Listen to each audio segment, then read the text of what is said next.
예, 오늘 알렉스 카투지안 퀄컴 수석 부사장님 모시고 모바일 시장 전반에 대해서 알아보는 시간을 갖도록 하겠습니다. 안녕하십니까? Thank you very much. Good to be talking with you today. 간단하게 자기 소개 좀 해주시죠. I'm Alex Katuzian. I am the Senior VP and GM of our Mobile Compute, XR, and Wearables Business Unit. 최근에 스마트폰 시장 판매가 잘 안 되고 있고 시장이 조금씩 침체되고 있는 이런 분위기가 계속되고 있는데 이 퀄컴이 바라보는 향후 이 스마트폰 시장의 전망은 어떻게 보십니까? The smartphone market itself is somewhat slow growing, but there were definitely some external circumstances that played into slowing down most of consumer electronics. If you take a look at the regions of US, China, and Europe, you will see inflation numbers going up and GDP numbers going down. So that means it's causing some recession in those regions. And that means that the consumer power to buy things has become less. Also, there's the unfortunate war situation going on that has a lot of effect. Energy expenses have gone up, as well as you have the COVID lockdown situations in China, which also is suppressing consumer purchasing. So given the fact that we came out of a supply constraint environment and a lot of companies were buying more and more products to make sure they have it, and these circumstances hit, it caused inventory to build up more. And so we expect that inventory to start to bleed off in at least in the first half of 2023, but in the second half of 23 or late 23 into 24, we see some recovery coming back and people being able to buy more products and more consumer electronics. So we see that kind of a recovery coming in that time frame and more.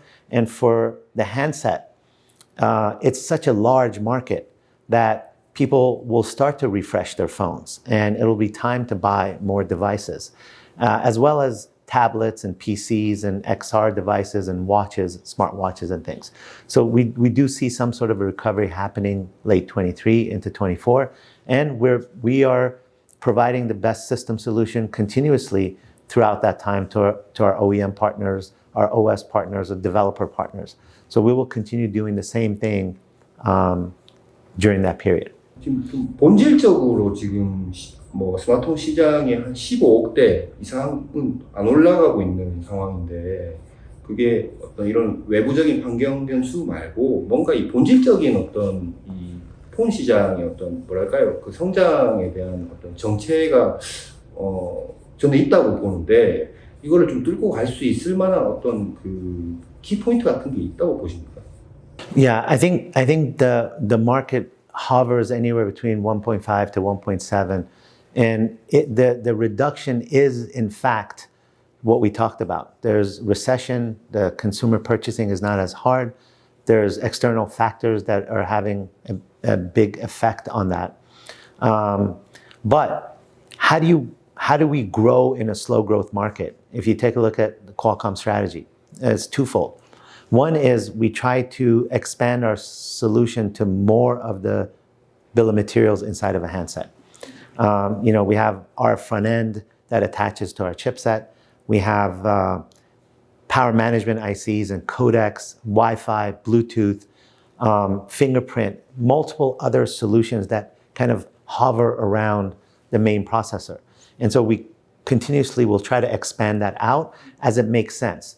Also, if you take a look at functionality in camera or AI, we will provide a much more comprehensive solution that includes software upgradability and capabilities to have end-to-end camera or end-to-end AI capabilities throughout different functions of the handset that will increase the importance of our solution.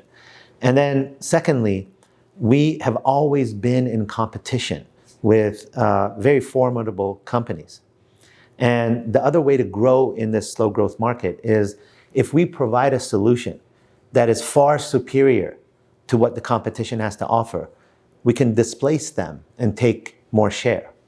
And we've been successful in doing that, certainly in 2022, and we look for more of that in 23 and 24. 지금 그 스냅드래곤 사업 총괄하시는 입장에서 그 총괄의 입장에서 보면은 뭐 예를 들어서 지금 신시장 뭐 노트북이라든지 뭐 XR이라든지 뭐 이런 기기들 쪽 뭐 자동차라든지 뭐 이런 쪽으로 뭐 공략을 많이 하고 계시는 걸로 알고 있는데 좀 어떤 노력을 하고 계십니까? We're in the midst, I think, successfully transforming the company from just a communications company to a connected processing company for the edge. If you believe that the cloud growth is large over the next 10 years, say, you must also believe that billions of devices at the cloud edge are feeding all that data into the cloud for it to be processed and go back and forth. Our biggest play is at those devices on the edge. And for the devices to be intelligent and process data locally and be able to pass that data back and forth between the cloud, it needs more intelligent processing capability. So if you take a look at our concentration outside of mobile to transform this company into a connected processor company for the edge, in no order of preference, we have PC, XR, automotive and autonomous driving, and Industry 4.0 applications, so industrial IoT, are the big items that will push our processing capability. And so the concentration to transform us out of mobile into a much bigger processing company, the concentration goes on those four businesses. 지금 말씀하신 그 영역 중에서 가장 우선순위별로 조금 뭐 나열을 할 수 있다면 어떻게 나열할 수 있겠습니까? Well, I can't comment on future revenue and profitability besides the fact that we have a $30 billion automotive pipeline that we've secured. Besides that, I can't. It would be impossible to say one business is more important than the other because all four of them are, including mobile. Don't take your sights off of mobile. Mobile has to continue to make profitability and have steady growth in the methods that I talked to you about. Outside of mobile, all four of those businesses are important for the growth of Qualcomm and transforming Qualcomm into a different company. So you can't really place priority on either one. Like, for example, in my business, I am responsible for PC growth and XR growth. So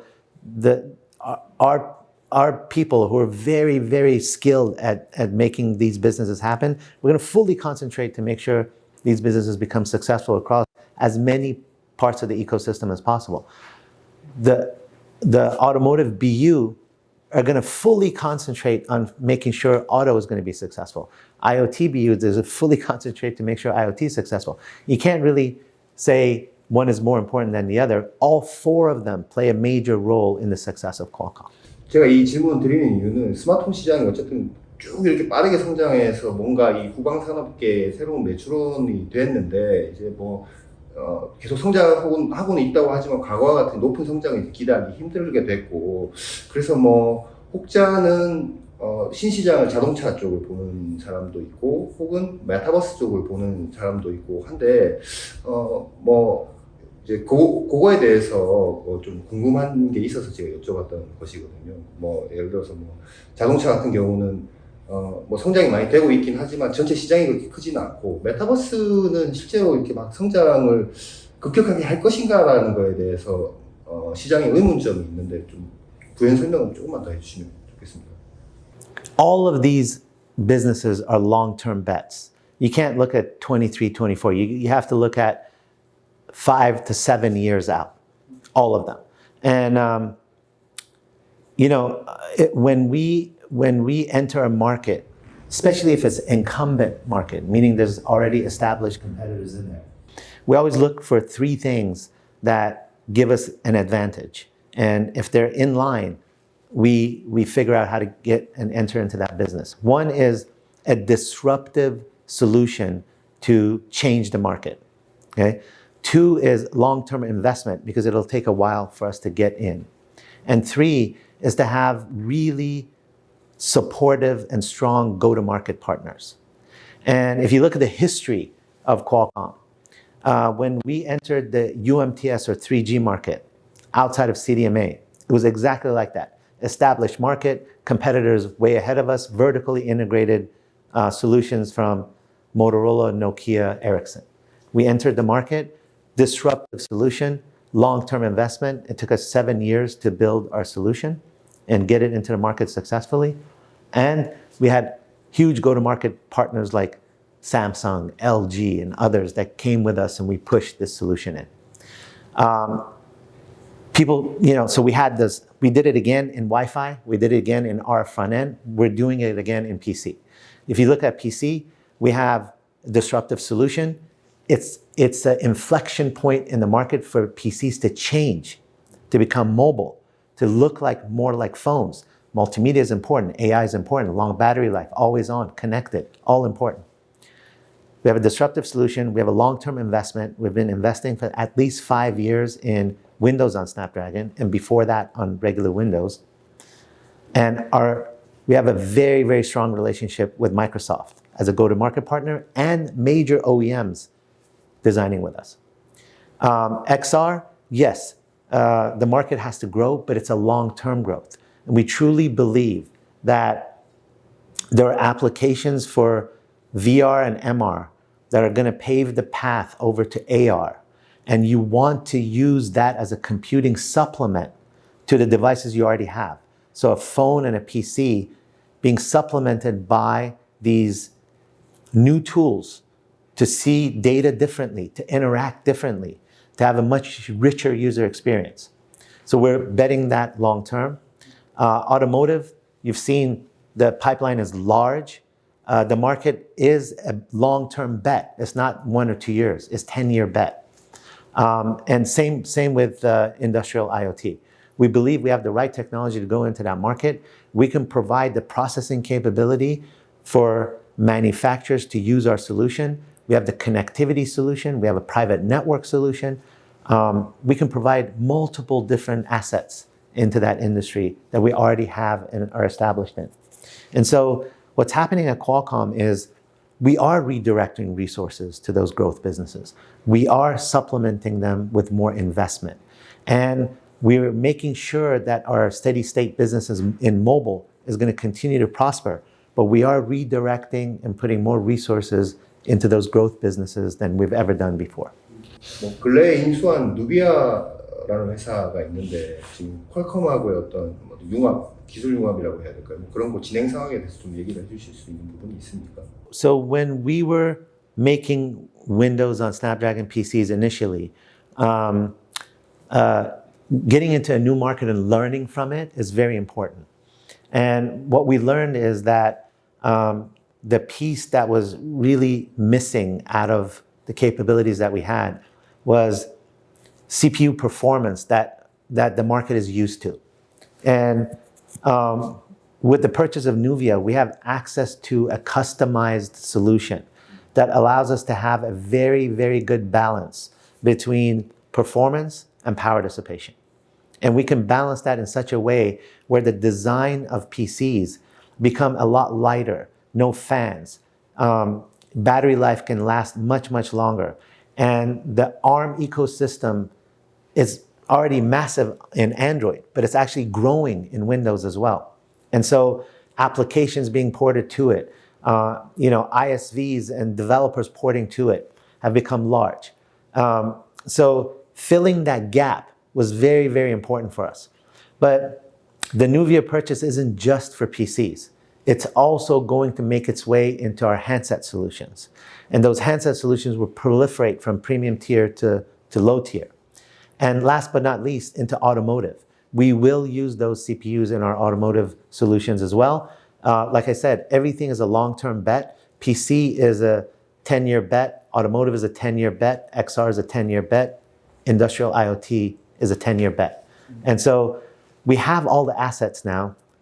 Great CPU tech, great GPU tech, AI, camera, security, audio, video, connectivity, all top-notch capabilities that we span across these businesses. We don't just use it for one business, we use it for multiple businesses. And we design these cores at different points of the market need. Mobile first, expand into others. 누비아의 또 기술 역량이 지금 뭐 내년쯤에 상용화될 어떤 그 칩셋에 녹아 들어가서 나오는 겁니까? 아니면 조금 더 시간을 기다려야 되는 겁니까? You will see Nuvia first in first half of 2024.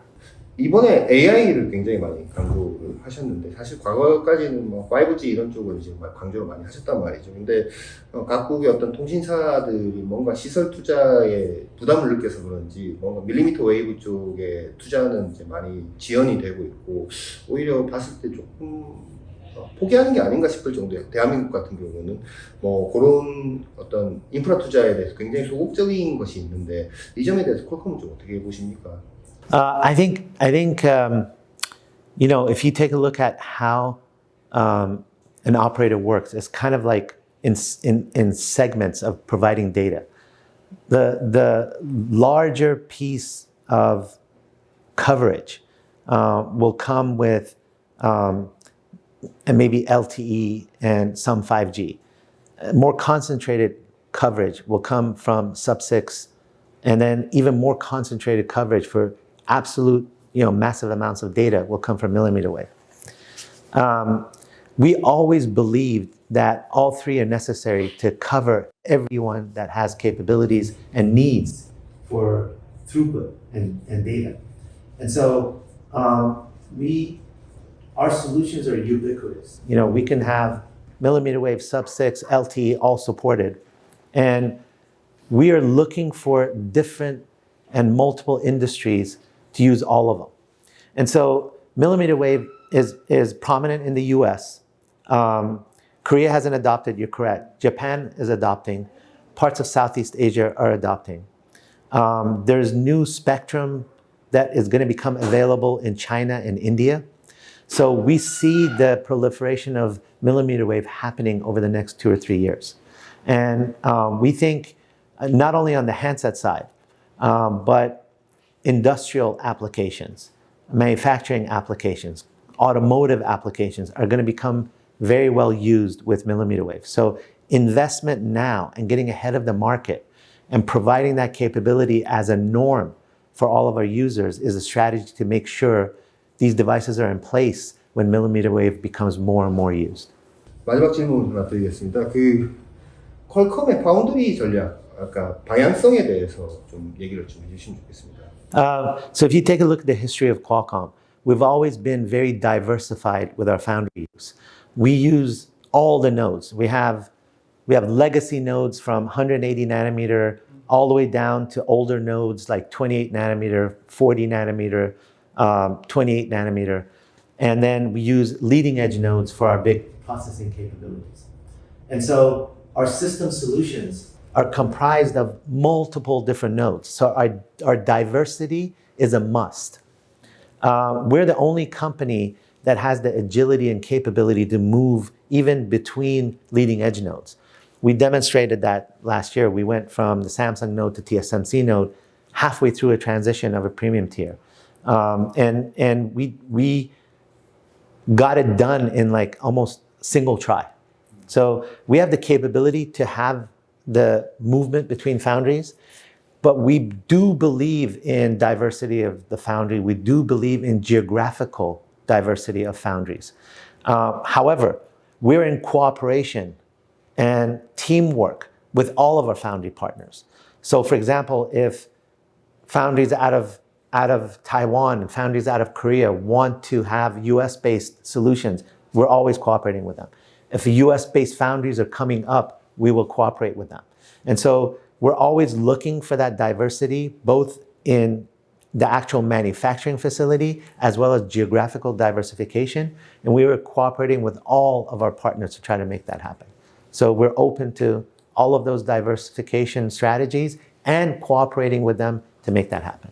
뭐 7나노, 5나노, 4나노에서 뭐 어떤 영역에서는 이 양쪽에 대만의 회사, 한국의 회사에 갈라서 준 건 순수하게 어떤 조달의 문제였던 겁니까?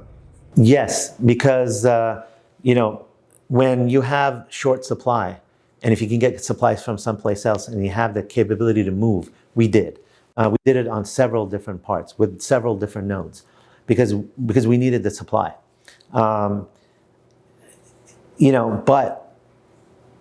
that just shows that we're agile enough to move to continue having our revenue stream not to be disrupted. Also, I think having that diversity causes competition that allows, pricing structures to be competitive, nodes to be competitive, and we have the ability to move between them. Obviously, we'll choose the best node for the year that we're producing a part, but having that capability to have movement and a supply condition that won't be constrained is very important to us. 오늘 인터뷰 응해주셔서 고맙습니다. Thank you very much for having me today. Thank you. Thank you.